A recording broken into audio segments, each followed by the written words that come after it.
He's the host of Life, Liberty, and Levin, none other than the great one. Mark Levin is with us right now from his wonderful CRTV studios. Mark, great to see you this morning. You too, Brian. Thank you. I know you're all pumped up for Sunday, but before we get there, this has been a wild week. It's the rollout of the James Comey series of interviews and book. And Mark, I don't remember anything blowing up on a person like this book is blowing up on him. And we have the news that's relatively new that we're just finding out about, and that's that Andy McCabe has got a criminal referral from the Inspector General for lying under oath 3 times on 4 separate occasions. So this is all happening. Meanwhile, he's denying a lot of things that Comey said about him. What's this book tour doing for Comey in this investigation?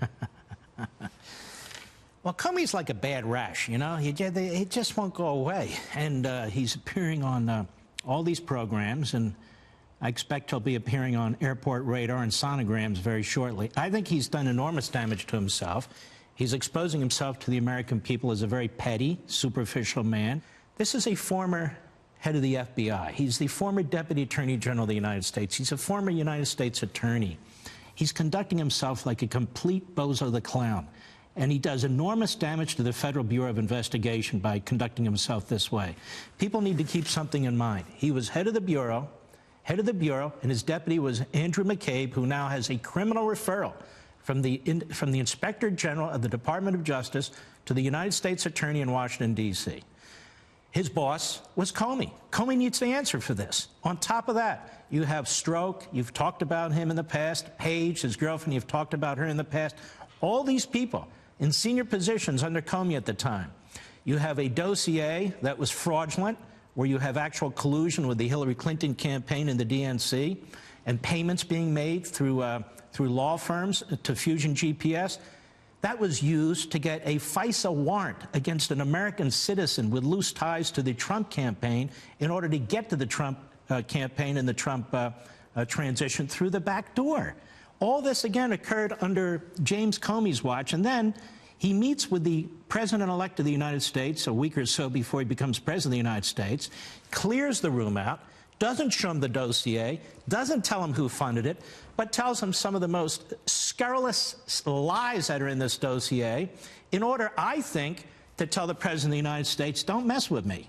Look what I have on you. Mark, I actually think he was in a position to blackmail the president, or he thought he was. It's not Mark Levin or Brian Kilmeade being critical of James Comey. Now it's Loretta Lynch. Now it's Andy McCabe, who said, by the way, you told me to talk to the Wall Street Journal. And he's on record saying, I never told anybody to leak. Somebody's lying, and I haven't said the name Donald Trump. Let me ask you a question, Brian Kilmeade, or the whole nation. When you have James Comey roaming around the country like this, and now there's disputes about his congressional testimony, there's disputes about his supposed memos, what he said in those and so forth, and you're a potential witness for the government in some case that Robert Mueller's investigating, why hasn't Robert Mueller pulled this guy back? I mean, I keep hearing it's going to hurt Mueller's case, hurt Mueller's case. Okay, great. So why doesn't the special counsel, who's best friends with Jim Comey, who's appointed as a result of Jim Comey leaking illegally to the New York Times through his front man, the college law professor, why doesn't Mueller take control and say, Jim, you're screwing up my cases potentially, be quiet? And I'll tell you the reason why. Because this is all an attack on the President of the United States. This is not really about a legal case. And let me tell you why it's not really about a legal case. If we had a real special counsel who said, you know, my job is to investigate Russian interference in the election and possible collusion with the Trump campaign, it would have been over 6 months ago. There was no collusion with the Trump campaign. Interference with the election was well known. That's really a counterterrorism investigation, not really a criminal investigation. He should fold tent and be done. But he doesn't want to fold tent and be done because he wants to see, that is the prosecutor, he wants to see the president impeached. Moreover, the Deputy Attorney General of the United States, Rosenstein, if Mueller won't control himself, Rosenstein should be controlling Mueller. I said this as a former chief of staff to an attorney general, but Rosenstein's in the tank too. This is not any longer a criminal investigation. It is an impeachment investigation. Right. It is a political investigation, and Jim Comey is the face of it.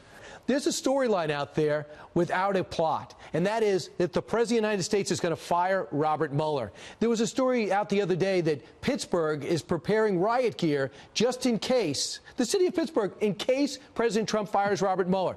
He hasn't. He wasn't. There's none confirmed reports about it. Why are these non-existent stories taking the headlines? Because that is what much of the media have become. Whatever happened to that clown Michael Wolff who wrote that nasty book? They pushed him for 10 days. He fell off the edge of the earth. Whatever happened to that professor at Yale who was running around talking about the president's mental state? They pushed her off the edge of the earth. Now they have a porno star. When she's done, they'll push her off the edge of the earth. It doesn't matter. It's a conga line of storylines that are, as the president calls it, fake news. That's propaganda, if you will. Real quick, this has been the week in which, out of nowhere, Sean Hannity's name came up in this Michael Cohen hearing.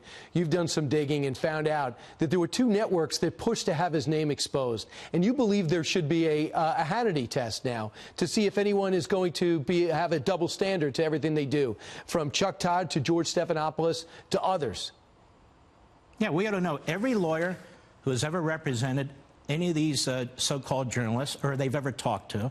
We might as well ask about the urologists and proctologists and gynecologists while we're at it, just to make 100% sure that there's no conflict of interest. You know, scores of these so-called reporters have worked for Democrats, and scores of Democrats have moved into these positions as journalists. But what we learn now is that the lawyer who went in front of the Love judge, Kimba Wood, and demanded the release of this client number 3 was the lawyer for CNN and the New York Times. And while they were trashing Sean, they never mentioned that they were involved. It was their lawyer. And this judge, as Andy McCarthy wrote in National Review, blew it big time. This judge and the U.S. Attorney's Office had a responsibility to protect Sean's name, not so much because of attorney-client privilege, because you're not supposed to smear an innocent person in the course of a criminal investigation. The judge blew it, and I think she knew what she was doing, actually. And the U.S. Attorney's Office did it because it's not about following the rules anymore. It's about getting Trump, getting anybody around Trump, and getting one in the media who isn't lockstep against Trump. He is Mark Levin, and he hosts Life, Liberty, and Levin. What can we expect this weekend? Well, I think the temperature is going to be pretty good, they tell me, on Saturday. I won't be playing golf. And I was talking about the show. I'm sorry, Mark. Oh, the show. Sunday. I should have been more specific, at 10 o'clock. We have a great show. We have Peter Pry, and we're going to talk about the electromagnetic problem that this country might face, and that is a big deal. Our entire electrical grid, you've heard about the Russians poking around, the North Koreans thinking about blowing it out. I wanted to get to the bottom of this. It's no joke. It's a big deal, and the government's not doing enough to protect us. Mark Levin, thanks so much. God bless.